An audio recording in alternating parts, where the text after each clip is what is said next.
Hello students, जैसा आप पूर्व से परिचित होंगे कि हम लोग इससे पहले चर्चा कर रहे थे मृदा संसाधन के बारे में। मृदा संसाधन के कड़ी को आगे बढ़ाते हुए आज हम लोग चर्चा के उस पायदान पर पहुंचे हैं जहां हमें चर्चा करना है भारत की मिट्टियों के बारे में। तो आइए, आज हम लोगों का मुख्य फोकस रहेगा भारत की मिट्टियां।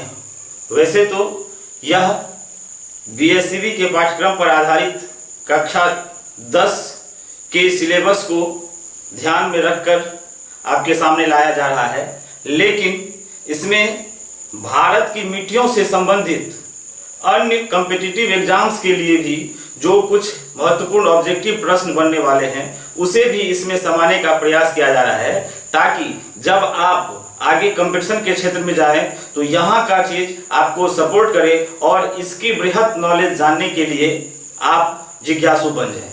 तो आइए हम लोग आज मुख्य रूप से चर्चा करते हैं भारत की मिट्टियों के बारे में, और इसके साथ साथ मृदा से संबंधित जो कुछ छोटे छोटे टॉपिक हैं जो खास तौर से कक्षा 10 के लिए महत्वपूर्ण है, उसमें भूक्षरण, मृदा अपरदन, जलाक्रांता और मृदा संरक्षण का भी चलते चलते चर्चा कर लेंगे। तो हमारा मुख्य फोकस हो रहा है अभी मृदा अर्थात भारत की मिट्टियों के बारे में। आइए हम लोग जानते हैं भारत की मिट्टियां। तो यहां सबसे पहले यह जानना होगा कि भारत की मिट्टियों की हम जब चर्चा करते हैं तो भारत की मिट्टियां कितने प्रकार की है, क्योंकि इसकी बहुत सी महत्वपूर्ण बातें हम लोग पिछले क्लास में देख चुके थे। अगर आपने उसे अभी तक व्यू नहीं किया है तो आप मृदा संसाधन के एपिसोड में जाकर उसे देख सकते हैं। उसी की ये कड़ी आगे बढ़ाई जा रही है। भारत की मिट्टियों का जहां तक वर्गीकरण है, भारत की मिट्टियों के वर्गीकरण का कार्य ICAR अर्थात Indian council for agricultural research, भारतीय कृषि अनुसंधान परिषद, यह एक संस्था है भारत की जो कृषि से संबंधित चीजों पर लगातार अन्वेषण अनुसंधान करती रहती है, जिसका मुख्यालय नई दिल्ली में है। यह लगातार कृषि से संबंधित चीजों पर चर्चा करते रहती है, उस पर नए नए खोज करते रहती है। तो ICAR ने अर्थात भारतीय कृषि अनुसंधान परिषद ने भारत की मिट्टियों को 8 वर्गों में बांटने का कार्य किया है, जिसे आप इस बोर्ड पर देख सकते हैं। ये 8 प्रकार की मिट्टियां, जिसमें जलोढ़ मृदा, लाल मृदा, काली मृदा, लेटेराइट मृदा, मरुस्थलीय मृदा, लवणीय मृदा, पर्वतीय मृदा और जैविक या पीट मृदा, ये 8 प्रकार की मिट्टियां भारत में पाई जाती है। और ये वर्गीकरण किसने किया है?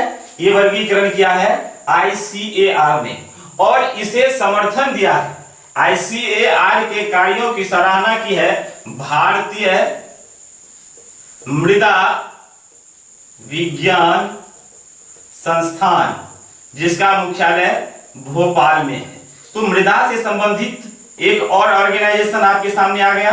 1 नंबर के प्रश्न में भी ये पूछता है, इसलिए आप इसे भी याद कर लें कि भारतीय मृदा विज्ञान संस्थान का मुख्यालय कहाँ है? ये भोपाल में है। तो ये स्पेशली हो गया मृदा से संबंधित।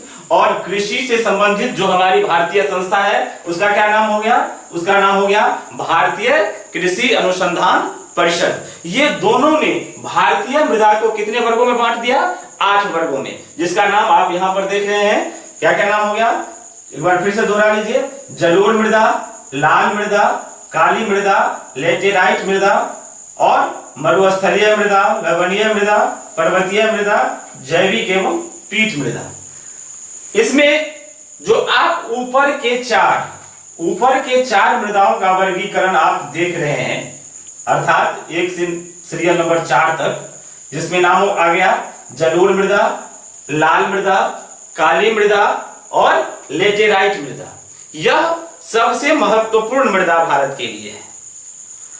इसका जो सीक्वेंस दिया गया है, ये जो ऑर्डर दिया गया है, ये भारत में आप यहां पर देख रहे हैं कि यह जो चार्ट दिया गया है, इस चार्ट को भी आप गौर से देखें तो बहुत सारी जानकारियां आपको बिना बताए भी यहां पर आप उसको संग्रह कर सकते हैं। जैसे देख लीजिए, एक तरफ मैंने लिखा है मिट्टी का नाम, दूसरे तरफ है क्षेत्रफल, तीसरे तरफ है विस्तार, इसमें प्रमुख फसलें और यहाँ अन्य विशेषताएं दी जा रही है जो मैं अभी आपको बताऊंगा।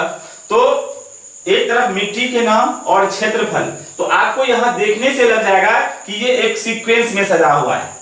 तो सबसे बड़े क्षेत्रफल पर जो मृदा है वो है जलोढ़ मृदा।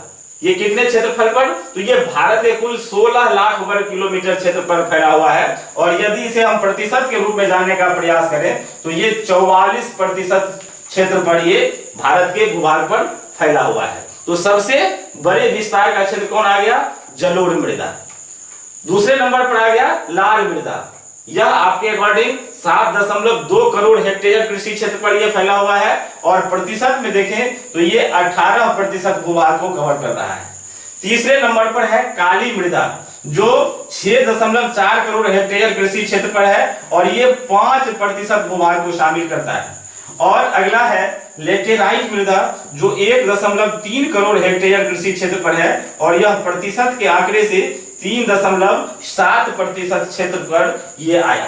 इसको यदि हम एग्रीगेट करें, आप इसको जोड़ करके देख लें, 44, 18, 5 और 3.7, तो ये लगभग आंकड़ा जो है वो आपका 71% पर चला जाता है। तो ये 4 मृदाएं जो हमारे सिलेबस के अनुसार भी, क्योंकि ज्यादातर प्रश्न जो हमारे यहाँ पूछा जा रहा है वो इन्हीं 4 मृदाओं से पूछा जा रहा है, तो 71% भाग ये चारों मृदाएं अपने आप को समेटी हुई है। बाकी के 29% पार्ट्स जो है वो ये मृदाएं आ रही है। ये मृदाएं भी भारत में है, लेकिन सिलेबस के दृष्टि से भी ये इससे बहुत ज्यादातर प्रश्न अभी तक नहीं आया है। जो प्रश्न आते हैं जलोढ़ मृदा, लाल मृदा, काली मृदा या लेटेराइट मृदा, जिसका क्रम भी आपके सामने सजा हुआ है। सबसे पहले स्थान पर जलोढ़ मृदा, दूसरे स्थान पर लाल मृदा, तीसरे स्थान पर काली मृदा और चौथे स्थान पर लेटेराइट मृदा। तो ये सीक्वेंस है। इस सीक्वेंस को यदि आप करना चाहें तो मैं आपको एक ट्रिक भी यहां दे रहा हूं। अगर ट्रिक के रूप में आप इसका सीक्वेंस याद करना चाहें तो आप इसका नाम याद कर सकते हैं, जमुना, लाल, काला, राइट। जमुना, लाल, काला, राइट, यह एक आप पदबंध याद कर सकते हैं। जमुना से हो गया जलोढ़ मृदा, क्योंकि आगे हम इसका विस्तार से वर्णन करेंगे कि जलोढ़, जैसा कि नाम से क्लियर हो रहा है कि वैसे मृदा, जलोढ़ शब्द का आप अगर विन्यास करेंगे तो जल, जो मृदा क्या कर लिया है? जल ओढ़ लिया है। तो जल कैसे ओढ़ेगा? जब हमें ठंडा लगता है, जब हम ठंडक का अनुभव करते हैं तो हम अपने शरीर को चादर से लपेट लेते हैं। तो यह मृदा ऐसी मृदा है कि यह किसी भी क्षेत्र में फैली हुई है और जब नदियों द्वारा इसके ऊपर एक परत बिछा दी जाती है, नदियां बाढ़ के समय में आती है और इस पर अपना एक आवरण बिछा देती है, तो ये मृदा हो जाती है जलोढ़ मृदा। अर्थात पूर्व से बसी हुई मृदा, पूर्व से बिछी हुई मृदा पर जब नदी की बाढ़ के द्वारा पानी आती है और उस पर एक सतह बिछा दिया जाता है तो वह जलोढ़ मृदा होता है। और वैसा काम गंगा, यमुना सदृश बहुत सारी नदियां करती है। तो जमुना भी एक नदी आ गई, तो जमुना। उसके बाद दूसरे नंबर पर आ गया लाल, तो जमुना, लाल, काला, काला तो मित्र है, लेटेराइट का एक शब्द ले लिया, राइट। तो जमुना, लाल, काला, राइट, ये सीक्वेंस में आ गया। आप इसको याद कर सकते हैं कि जमुना, लाल, काला, राइट जो है वो सीक्वेंस में 4 नदियां हैं। कभी कभी इसका विभिन्न एग्जामों में इसका पूछ दिया गया है ये सीक्वेंस में क्या है, और आप क्रम में भी इसको याद कर सकते हैं क्षेत्रफल के अनुसार। सबसे पहले कौन सी? जलोढ़, जमुना से जलोढ़, लाल मृदा क्लियर ही है, तीसरे नंबर पर काली मृदा और चौथे नंबर पर लेटेराइट मृदा। अब हम लोग डिटेल से देखते हैं एक एक करके कि ये सारी मृदाएं जो है वो क्या क्या गुण लेकर के अपने पास समेटी हुई है, जिसमें जो सबसे महत्वपूर्ण है वो है जलोढ़ मृदा। तो आइए सबसे इंपोर्टेंट में हम लोग देख लेते हैं जलोढ़ मृदा के बारे में। यहाँ पर आपकी सुविधा के लिए हम मृदा को पहचाने, उसके लिए एक मैप वर्क भी करना जरूरी हो जाता है। तो यहाँ सारी मृदाओं को पहचानने का एक मानचित्र आपके सामने यहाँ दिया गया है। मैं हल्का सा इसका वर्णन कर दूं, जिससे बताने में या आपको समझने में भी आसानी होगी। आप यहाँ देख सकते हैं कि एक मानचित्र लगा हुआ है। आप लोग खुद से भी इसका प्रयास करें, क्योंकि जो हमारे सामाजिक विज्ञान की पेपर होती है उसमें कुछ अलग से यदि हम ज्यादा अंक स्कोर करना चाहते हैं, औरों से कुछ अलग करना चाहते हैं, तो हम उसमें मानचित्र का जरूर उसमें कुछ ना कुछ जो है अपना एक उसमें और डायग्राम्स दे दें। तो उसके लिए हमें अपने कॉन्सेप्ट को क्लियर करना होगा। तो मृदा से संबंधित जब भी बात हमें क्वेश्चन में आएगी, अगर हम उसका एक छोटा सा डायग्राम दे करके मृदा के पार्ट को दिखा दें तो वो क्लियर हो जाता है। एग्जामिनर का आपके प्रति एक गुड आइडिया बनता है और आप वहां अधिक से अधिक अंक स्कोर कर पाते हैं। तो आइए देखिए, सबसे पहले कि हमने सीरीज में लिखा है जलोढ़ मृदा। ये जलोढ़ मृदा का क्षेत्र कौन सा है? आप ये जो ब्लू कलर का देख रहे हैं, ये जो क्षेत्र है ये जलोढ़ मृदा का क्षेत्र है। आप देख रहे हैं कि विस्तार में भी लिखा हुआ है कि ये कहां से कहां है। तो ये यहां से जो ये फैला हुआ है ये सिंधु सतलज का मैदान है। ये आपको इधर राज्य की श्रेणी में आप अगर जानते होंगे तो यहाँ पंजाब हरियाणा के आसपास का क्षेत्र आता है। यहाँ सिंधु सतलज का मैदान से लेकर के आप सीधे यहाँ तक चले जाइए तो ये ब्रह्मपुत्र का मैदानी क्षेत्र है। ये पूरा का पूरा ये जो भाग है इसमें ये जलोढ़ मृदा का क्षेत्र है। कुछ भाग इसके इस कलर का जो दिखाया जा रहा है वहां पर देख सकते हैं ये सारे जलोढ़ मृदा का क्षेत्र है। कुछ यहाँ पूर्वी तट का जो तटीय भाग है, कोरोमंडल तट है, इसके आसपास उत्तरी सरकार तट है, यहाँ पर आप इसको देख सकते हैं कि ये किसका क्षेत्र है? जलोढ़ मृदा का क्षेत्र है। बात कर रहे हैं हम जलोढ़ मृदा की, तो जलोढ़ मृदा को अध्ययन की दृष्टि से 4 वर्गों में बांट दिया गया है। ये 4 वर्ग इसके कौन कौन से हैं?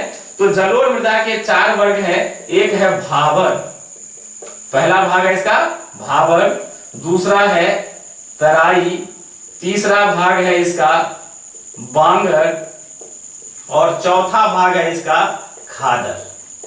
अब यहां पर इसको जरा समझ लेने की जरूरत है, क्योंकि कभी कभी आपको प्रश्न पूछ दिया जाता है कि भाबर और तराई में क्या अंतर है।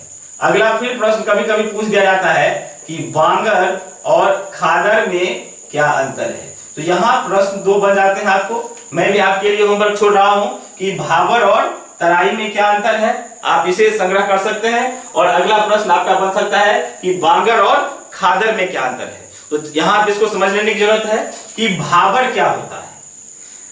जैसा कि हम लोग बात कर रहे हैं किस मृदा की? जलोढ़ मृदा की। और जलोढ़ मृदा का जो निर्माण हुआ है वो किसके द्वारा हुआ है? नदियों के द्वारा। क्योंकि यहाँ क्लियर है कि सिंधु सतलज के मैदान से ब्रह्मपुत्र के मैदान तक इसका विस्तार पाया जाता है। और दूसरा है कि नदियों का डेल्टाई क्षेत्र। कहाँ? नदियों का डेल्टाई क्षेत्र। अब यहाँ पर एक टर्म यहाँ समझने में नहीं आ रहा होगा कि नदियों का डेल्टाई क्षेत्र क्या होता है। तो यहाँ एक चीज हम लोग समझ लेते हैं संक्षेप में कि डेल्टा क्या होता है। कोई भी मान लेते हैं कि कोई भी नदियां यहाँ बह रही है। ये गंगा नदी, सपोज कीजिए कि ये गंगा नदी बह रही है। ये नदियां जब अपने उद्गम से चलती है और अपने मुहाने पर जाती है तो ये बहुत सारे क्रियाकलाप लेकर के चलती है। नदियों के बारे में अगर आपको ज्यादा जानना हो तो 9th क्लास की भी एक सीरीज चल रही है और उसमें आप भारतीय जो अपवाह तंत्र है वहां पर इसको देख सकते हैं। तो यहाँ हम फिलहाल चर्चा कर लेते हैं सिर्फ डेल्टा के बारे में कि नदी जो अपनी दूरी तय करती है तो वो आखिर में अर्थात अपने मुहाने पर जब पहुंचती है तो इसके साथ जो इसके डिपोजिट्स आ रहे होते हैं। डिपोजिट्स का मतलब हो गया मलबा, कि नदियां जब दूरी तय कर रही है काफी ऊंचाई से आकर के मैदानी क्षेत्रों में बहते हुए जब ये किसी बड़े अपने से बड़े सागर में या समुद्र में मिलने चलती है तो उसके मुहाने पर अंतिम स्थिति में, चूंकि यहां तक ये बहुत दूरी तय कर चुकी होती है, इसकी जल राशि भी कई भी तरीकाओं में शाखाओं में बढ़ चुकी होती है, तो इसके साथ जो डिपोजिट्स अर्थात मलबा या पूरा कचरा आ रहा होता है वो एक जगह कोई अवरोध पा करके क्या होता है? जमा हो जाता है। तो यहां जब जमा हो जाता है तो एक यहाँ त्रिभुजाकार आकृति जैसी एक संरचना बन जाती है। इस त्रिभुजाकार संरचना को ही डेल्टा कहा गया। क्या कहा गया? डेल्टा कहा गया। तो डेल्टा समझ गए कहां बनता है? ये नदियों के मुहाने पर बनता है। और किससे बनता है? तो नदियों के द्वारा जो अवसाद लाए जा रहे होते हैं उससे ये डेल्टा बन जाता है। तो ये डेल्टाई भाग जितने हैं नदियों के, बहुत सारी नदियां जो है वो डेल्टा बनाती है, जिसमें सबसे विश्व स्तर पर जो फेमस डेल्टा है वो किस नदी की डेल्टा है? वो गंगा का डेल्टा है। ठीक है, गंगा का डेल्टा है। उसके बाद गोदावरी का डेल्टा है। इसके बाद और भी बहुत सारी नदियां जो है वो बना रही है। तो इन सारी नदियों का जो डेल्टाई क्षेत्र है वहां पर कौन सी मृदा पाई जा रही है? जलोढ़ मृदा पाई जा रही है। तो हम लोग बात कर रहे थे नदियों से ही संबंधित है ये सारी चीज। तो भाबर क्या होता है कि ये जब कभी भी कोई नदी ऊंचाई से नीचे आ रही होती है, तो ऊंचाई से जब नीचे आती है तो तली वाले क्षेत्र में, जो इसका निचला क्षेत्र है, तलहटी वाला क्षेत्र जो है, वहां पर इसके द्वारा, नदी के द्वारा हिमनद के या पहाड़ों के छोटे छोटे टुकड़े तोड़ करके नीचे बिछा दिए जाते हैं, जिसको क्या कहा गया? जिसको कहा गया भाबर। क्या कहा गया इसको? भाबर। ये भाबर में क्या होता है? तो यहां पर नदियां जो है वो कंकरों के नीचे फंस जाती है। ठीक है, तो ये क्या कहलाया? भाबर। यहां नदियां लगभग प्राय लुप्त जैसी हो जाती है। दूसरा भाग है तराई। भाबर के जस्ट नीचे का भाग वो क्या कहलाता है? वो कहलाता है तराई। भाबर के नीचे का क्षेत्र क्या कहलाता है? तराई। और अब आ जाइए, ये है बांगर। बांगर क्या होता है? तो ये नदी के द्वारा ही बसाया गया क्षेत्र होता है। लेकिन क्या होता है कि कभी कभी नदी जब आगे बढ़ रही होती है तो वो जब आगे बढ़ती है तो अपने कुछ क्षेत्र को वो पीछे छोड़ जाती है, जहां से वो गुजर रही होती है, और वो एरिया इसके लिए क्या होता है? दूर छूट जाता है, जहां फिर नदी का पहुंचना क्या होता है? मुश्किल हो जाता है। वो क्षेत्र क्या कहलाया? बांगर कहलाता है।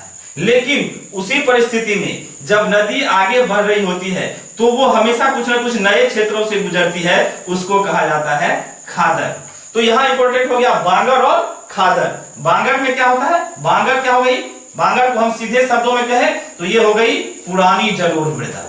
बांगर क्या हो गया? बांगर हो गया जलोढ़ मृदा, और खादर क्या हो गया? ये हो गया नवीन जलोढ़ मृदा। बांगर पुरानी जलोढ़ मृदा, खादर नवीन जलोढ़ मृदा।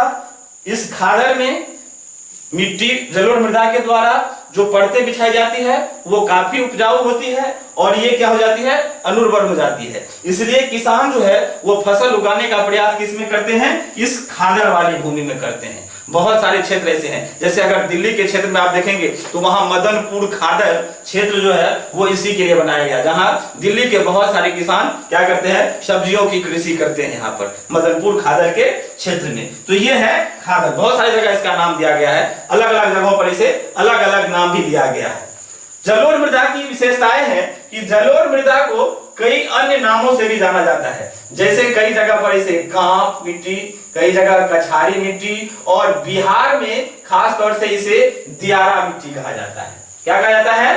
बिहार में इसे क्या कहा जाता है? दियारा मिट्टी कहा जाता है। दियारा मिट्टी का क्या कॉन्सेप्ट है? एक प्रश्न पूछा भी जाता है लघु उत्तरीय के रूप में कि दियारा मिट्टी क्या है। तो दियारा मिट्टी बिहार के लिए फेमस है। बिहार में बालू मिश्रित, कहां पर? ये स्पेशल किसके लिए है? बिहार के लिए है, कि बिहार में बालू मिश्रित जलोढ़ मृदा को क्या कहा जाता है? दियारा मिट्टी कहा जाता है। और यह दियारा मिट्टी जो है वो मक्का के उत्पादन के लिए बहुत ही फेमस है। आप बिहार से बात करेंगे तो बिहार में सहरसा से आगे, खगड़िया से लेकर के, खगड़िया के आगे का क्षेत्र, बरौनी बेगूसराय से आगे तक का क्षेत्र जो है ये दियारा क्षेत्र कहलाता है। और यहाँ मक्का की खेती बहुत ज्यादा होती है, जो गंगा के किनारे किनारे होती है, और भी नदियां कई यहाँ संगम होती है, तो उन नदियों के सदृश उसके किनारे किनारे ये दियारा भूमि का क्षेत्र है, जो किसके लिए? मक्का के उत्पादन के लिए बहुत ही महत्वपूर्ण है। इसके अलावा जो जलोढ़ मृदा है, जलोढ़ मृदा को कहीं कहीं और कुछ कुछ नामों से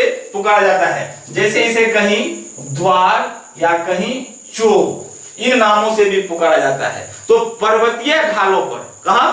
पर्वतीय ढालों पर कणों के आकार पर, जो बालू के या पर्वत के टुकड़ों के कण होते हैं, उस कण के आधार पर इन्हें कहीं द्वार तो कहीं चोग, चोग को कहीं कहीं चौर के नाम से भी जाना जाता है। चौर जो बड़ा फैला हुआ क्षेत्र होता है, चौर। और द्वार के रूप में आप जान सकते हैं जैसे हरिद्वार, कोट द्वार, तो ये क्षेत्र जो है इसी से संबंधित है। तो हम लोग अभी देख रहे थे जलोढ़ मृदा से संबंधित, इसका क्षेत्र आपने देख लिया।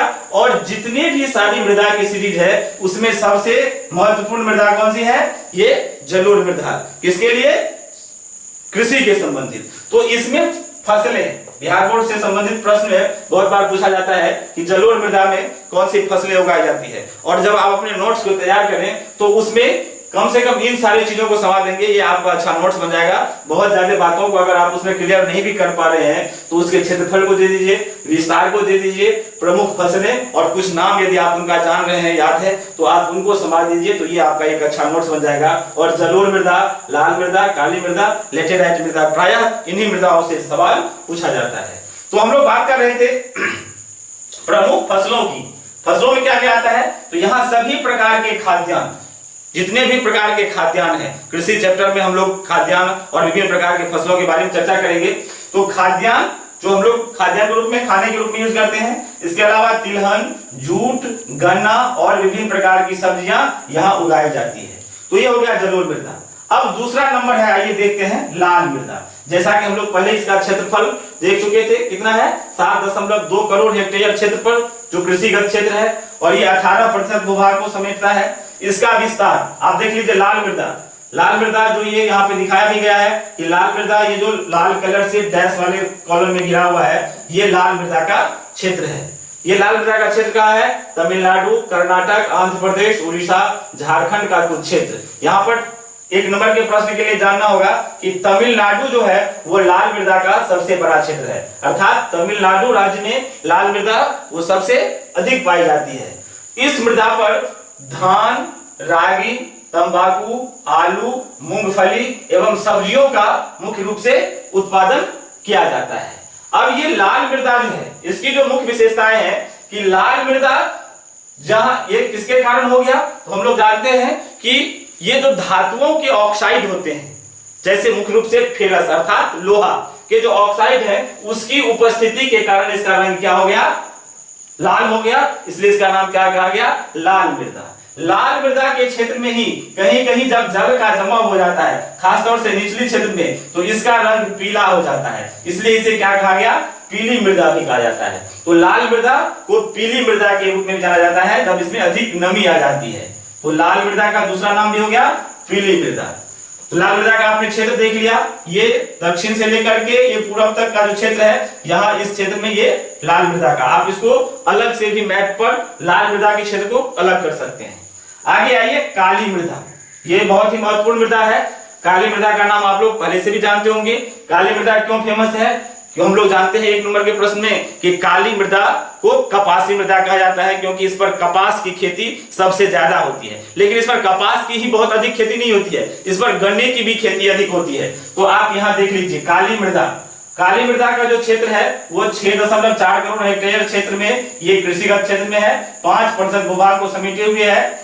इसके जो विस्तार है ये कहां कहां पाया जाता है? तो इसमें महाराष्ट्र, गुजरात, मध्य प्रदेश, छत्तीसगढ़, कर्नाटक, तेलंगाना और राजस्थान का मालवा पठार, ये इसके विस्तार का क्षेत्र है। इसमें भी यहाँ एक नोट कर लेने की बात है कि महाराष्ट्र जो है वो काली मृदा के विस्तार का सबसे बड़ा क्षेत्र है। अर्थात काली मृदा का अगर विस्तार किसी राज्य में है तो वो सबसे ज्यादा किस राज्य में है? वो महाराष्ट्र में है। और जानते हैं कि इस पर कौन सी प्रमुख फसलें उगाई जाती है? तो इसमें प्रमुख फसलें उगाई जाती है कपास, गन्ना और सभी प्रकार के खाद्यान्न भी छोटे बड़े मात्रा में किए जाते हैं। लेकिन चूंकि इसको हम लोग कपास के नाम से जानते हैं, इसलिए इसका नाम हो जाता है कपासी मृदा भी। क्या कहते हैं इसे? कपासी। इसके कुछ और भी नाम है, रेगुर मृदा भी कहा जाता है। दक्षिण भारत में लावा से इसकी उत्पत्ति होती है तो लावा मृदा भी कहा जाता है इसे। और इसका उत्तर प्रदेश और बुंदेलखंड के पास इसका विशेष नाम हो जाता है। किसका? काली मृदा का। कहां पर? बुंदेलखंड में इसका विशेष नाम हो जाता है, जहां इसे करेल, करेल के नाम से जाना जाता है। यह एक विशेष याद करने की बात है कि करेल भी किसका नाम है? काली मृदा का। तो काली मृदा के कितने नाम हो गए? काली मृदा के नाम हो गए कपासी मृदा, इसका नाम हो गया रेगुर मृदा, जो बिहार बोर्ड में कई बार प्रश्न पूछा गया है। आपके एक नंबर वाले प्रश्न में भी यह समाया हुआ है कि काली मृदा का रेगुर मृदा किस मृदा को कहा जाता है? तो रेगुर मृदा किसे कहा गया? काली मृदा को। करेल मृदा किसको कहा गया? काली मृदा को। और अगर हम लोग मृदा के बारे में इतना जान ही गए तो इस मृदा को विश्व स्तर पर चरनोजम के नाम से जाना जाता है। विश्व भर में काली मृदा को किस नाम से जाना जाता है? चरनोजम। सुन लीजिए आप, चरनोजम। काली मृदा को विश्व में और किस नाम से जाना जाता है? चरनोजम। तो ये काली मृदा का क्षेत्र है। आइए मानचित्र पर हम देख लेते हैं कि मानचित्र में जो काली मृदा का क्षेत्र है, ये काले कलर के जो क्रॉस वाले क्षेत्र है, इससे दर्शाया जा रहा है। ये सिर्फ यही नहीं है, कुछ क्षेत्र यहाँ भी है और गुजरात के आसपास भी इसका कुछ क्षेत्र है। तो आपने भी नोट कर लिया कि काली मृदा का जो विस्तार है सबसे ज्यादा कहाँ है? महाराष्ट्र में। इस मृदा पर सबसे ज्यादा किस फसल का उत्पादन होता है? कपास का। लेकिन कपास के उत्पादन में जो सबसे अग्रणी राज्य है वो कौन से हैं? वो है गुजरात। कौन से राज्य है? गुजरात। कपास का सर्वाधिक उत्पादन कौन राज्य करता है? गुजरात। तो ये हो गई हमारी काली मृदा। अब आइए बात करते हैं लेटेराइट मृदा की। लेटेराइट मृदा जो है वो लैटिन भाषा के शब्द लेटर से बना है। किससे बना है? लैटिन भाषा के शब्द लेटर से बना है। कौन सी मृदा? लेटेराइट मृदा। लेटर का जो शाब्दिक अर्थ होता है वो ईंट होता है। तो यह मृदा ईंट भट्ठों के निर्माण में सबसे ज्यादा महत्वपूर्ण है। और आप देख सकते हैं कि लेटेराइट मृदा का जो क्षेत्र है, आप यहाँ भी देख सकते हैं इस कलर का, जो ये सीधे लाल कलर से जो एक पश्चिमी तट पर दिखाया गया है, इधर जो पूर्वी तट के आसपास जो ऊपर का क्षेत्र है यहाँ दिखाया गया है, फिर असम से नीचे मेघालय से ऊपर ये कुछ क्षेत्र दिखाया गया है। ये सारे क्षेत्र जो है ये लेटेराइट मृदा के क्षेत्र है।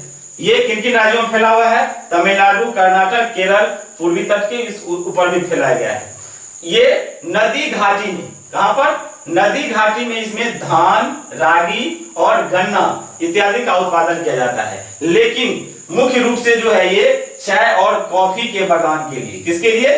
चाय और कॉफी के बागान के लिए जो है ये लेटेराइट मृदा फेमस है। और एक याद बात करने योग्य बात है कि लेटेराइट मृदा का ईंट भट्ठों के संचालन में अर्थात ईंट भट्ठों के निर्माण में इसका ज्यादा उपयोग किया जाता है। तो ये हमारी 4 जो विशेष श्रृंखला है मृदा की, ये सबसे महत्वपूर्ण मृदा है भारतीय मृदा में। इसके बाद आइए चलते हैं, देख लेते हैं मरुस्थलीय मृदा।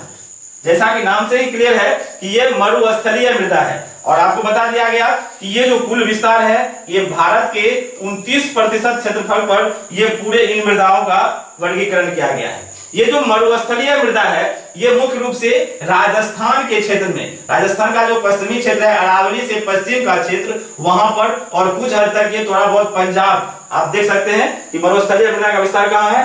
राजस्थान, पंजाब, हरियाणा के कुछ भागों में मरुस्थलीय मृदा का विस्तार है। इस मरुस्थलीय मृदा में मुख्य रूप से चूंकि यहाँ पर क्या है? नमी का अभाव है, लेकिन वर्तमान में इंदिरा गांधी नहर परियोजना जो चली हुई है, जिससे सतलज नदी पर हरिके बैराज बनाकर, सतलज नदी से हरिके बैराज बनाकर और इस मरुस्थलीय क्षेत्र में पानी पहुंचाने का काम किया जा रहा है कृत्रिम रूप से। तो इससे जो बहुत हरियाली आई है, उसके कारण यहाँ ज्वार, बाजरा, रागी जैसे कुछ मोटे अनाज और कुछ अन्य खाद्यान्न भी, आजकल जो ये हरियाली आई है इंदिरा गांधी नहर से, तो यहाँ पर गेहूं और गेहूं के सदृश समानांतर जो भी और कुछ फसलें आती है वो भी यहाँ उगाया जाने लगा है। तो अब यह क्षेत्र भी कृषि के मामले में डेवलप होने लगा है। ये मरुस्थलीय मृदा है। आगे है लवणीय मृदा। लवणीय मृदा ये किसके कारण आ गया? लवणीय मृदा क्यों आ गया? तो लवणता ये मुख्य रूप से जो हमारे कोस्टल क्षेत्र है अर्थात तटीय क्षेत्र है। आप देख सकते हैं इसमें कौन कौन राज्य है? इसमें राजस्थान, पंजाब, हरियाणा, यूपी एवं बिहार के कुछ भाग हैं इसमें लवणीय मृदा के क्षेत्र में। और यहाँ पर जो खेती करने का काम है वो अगर पानी का तेज बहाव इस क्षेत्र में किया जाए, इस क्षेत्र में लवणीय मृदा वाले क्षेत्र में पानी का तेज बहाव किया जाए तो यह मृदा कृषि के लिए उपयोगी साबित हो सकता है। तो जहां कहीं भी बाढ़ वाला क्षेत्र अगर आ गया तो वहां से इसको कृषि योग्य बनाया जा सकता है।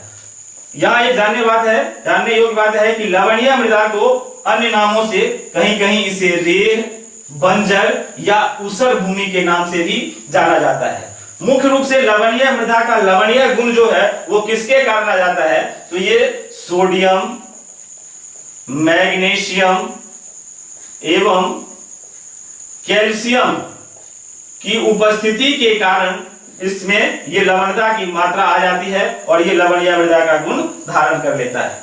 आगे है पर्वतीय मृदा।